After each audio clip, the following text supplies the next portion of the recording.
Bismillahirrahmanirrahim. Assalamualaikum warahmatullahi wabarakatuh. Salam sejahtera bagi kita semua. Segala puji bagi Allah Subhanahu wa taala yang telah memberikan kita rahmat dan kesempatan kali ini untuk mempresentasikan hasil makalah kasus, yaitu mengenai profesi keguruan. Dan tak lupa kita berikan selawat dan salam kepada Nabi Muhammad SAW, sebagaimana telah memberikan kita petunjuk dari alam gelap gulita hingga alam terang beneran. Yang terhormat kepada Ibu Dr. Hajjah Samsida MPD selaku dosen mata kuliah profesi keguruan, dengan saya sendiri atas nama Rani Hafizah Soleha MK, NIM 1928040008. Pada kesempatan kali ini, saya akan membahas tentang mengenai kasus siswa SMP tewas saat praktik renang akibat kelalaian guru. Adapun yang saya akan bahas yaitu mengenai tentang pertama tentang kronologi kasus, kedua tentang teori mendukung estimasi solusi, dan kesimpulan dari kasus tersebut yang saya bawakan. Yang kita mulai dari pertama yaitu kronologi kasus. Sebelum itu, deskripsi kasus tersebut ialah siswa SMP yang tenggelam saat mengikuti jam pembelajaran praktek renang. Praktek renang yang berlangsung di sungai memakan satu korban. Proses pencarian masih berlangsung hingga hari Sabtu, yaitu pada tanggal 10 bulan 4 2001. Baik, adapun kronologi kasus tersebut ialah saat korban bersama 25 temannya sedang mengikuti jam pelajaran praktek berenang di sekolah. Saat tiba di lokasi sungai dalam Kedung Merit, secara mendadak guru pembimbing meminta izin kepada para siswa untuk pergi menjenguk ibunya yang sedang sakit. Jadi, sebelum meninggalkan para siswa, sang guru tersebut berpesan agar tidak mandi terlebih dahulu atau mencemplungkan di sungai tersebut, namun larangan itu tak korban hiraukan. Setelah guru pergi, korban pun berlangsung menuju sungai untuk berenang. Meskipun telah mendapatkan larangan oleh teman-temannya, korban tersebut nekat melompat dari atas pelensengan sungai. Setelah selesai berenang, korban pun kembali melompat dari atas pelensengan sungai kedua kalinya. Namun naas, korban pun hanyut terseret busaran air sungai.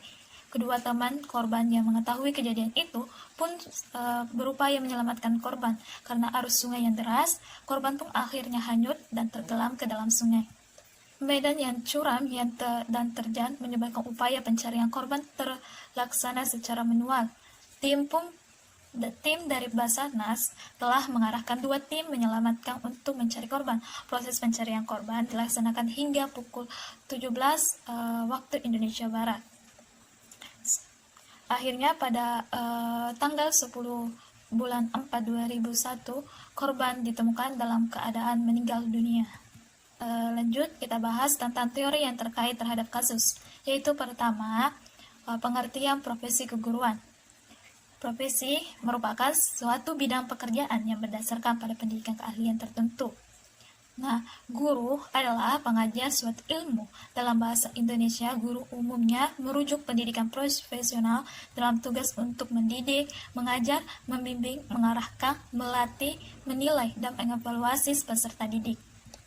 Profesional guru secara utuh yaitu seperangkat fungsi dan tugas dalam lapangan pendidikan berdasarkan keahlian yang diperoleh melalui pendidikan dan latihan khusus di bidang pekerjaan yang mampu mengembangkan keahliannya secara ilmiah di samping menekuni bidang profesinya. Nah, kemudian teori pendukung kedua yaitu kriteria pemilihan metode pembelajaran. Menurut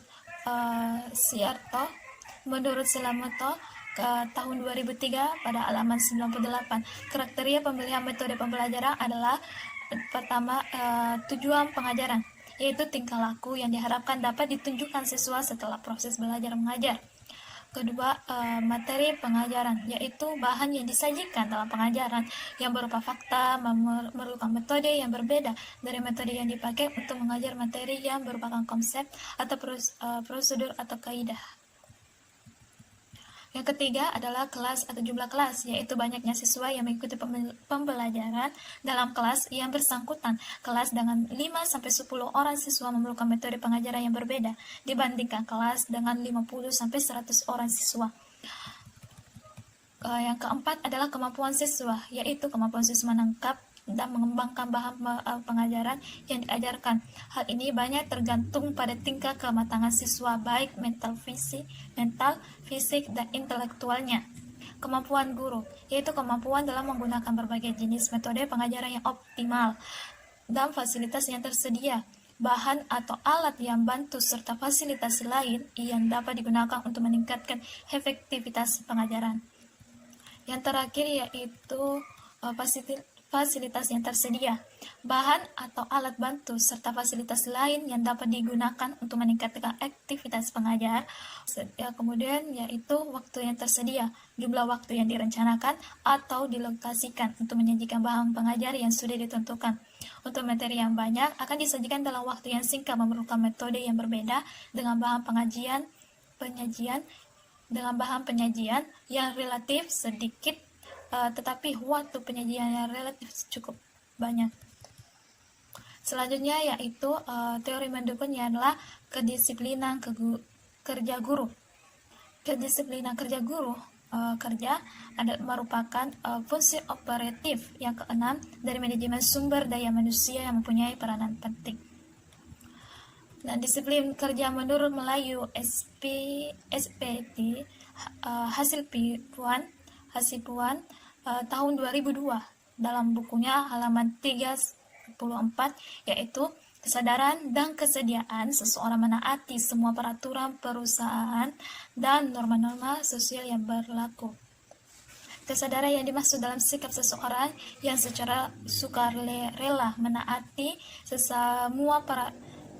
semua peraturan dan sadar akan tugas dan tanggung jawabnya. Disiplin kerja diartikan bila karyawan atau staf selalu datang dan pulang tepat pada waktunya, mengerjakan semua pekerjaan yang baik, memenuhi semua peraturan perusahaan dan norma-norma sosial yang berlaku. Nah, kedisiplinan sekolah bertujuan untuk memandu peserta didik menemukan dirinya, mengatasi dan memecahkan timbulnya problem di kedisiplinan, serta berusaha menciptakan situasi yang menyenangkan dalam pembelajaran sehingga mereka menaati segala peraturan yang telah ditetapkan. Nah, adapun pembahasan selanjutnya yaitu tentang estimasi solusi. Tentang estimasi solusi terhadap kasus ini, yaitu sebagai seorang guru mampu mempertimbangkan dalam mengambil tindakan ketika tiba-tiba ada masalah pribadi. Contohnya, dalam pertimbangan risiko dalam proses pembelajaran yang berlangsung, sehingga tidak terjadi sama kasus ini. Nah, guru juga harus memahami dalam memilih metode pembelajaran maupun lokasi yang tepat dalam melakukan praktik di luar sekolah.